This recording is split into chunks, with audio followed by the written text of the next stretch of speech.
Все остальные способы, которые я испробовала, они не привели к тому результату, который мне нужен. Да, с одной стороны, ССК Чеченской Республики год назад завел дело, но за этот год они не нашли ни седу, ни живой, ни мертвой, ни преступников, которые ее похищали и которые, по информации правозащитников, ее убили.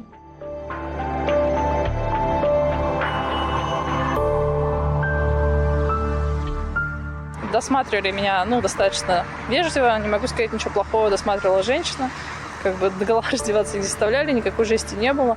И, естественно, что у всех было, абсолютно у всех, когда доходило до момента рассказа про то, что, я боюсь, что ее убили родственники, они все говорили,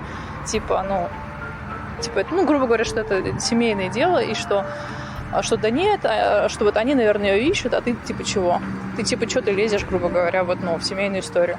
Никак иначе, кроме задержания, это назвать нельзя. То есть к ней подошел сотрудник полиции, представился, попросил проехать с ней в отделение, потому что она якобы нарушает какое-то чеченское законодательство.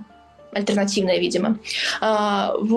И после этого в отдел приехали сотрудники ЧГТРК «Грозный», сняли Лену Потяеву у выхода из отдела, задали несколько вопросов и написали, что в интернете журналисты недобросовестные распространяют ложную информацию, якобы Лена Потяева задержана, а она вышла спокойно из отдела полиции, и ее никто не задерживал, потому что у нас в Чечне все права уважаются. Почему? Как Лена Потяева оказалась в этом отделе полиции? Видимо, не в процессе задержания, а как-то, не знаю, сама решила приехать и постоять около отдела полиции. Дело Седы Сулеймановой – это дело семейное, оказывается. Ее могут убить, ее могут насильно выдать замуж.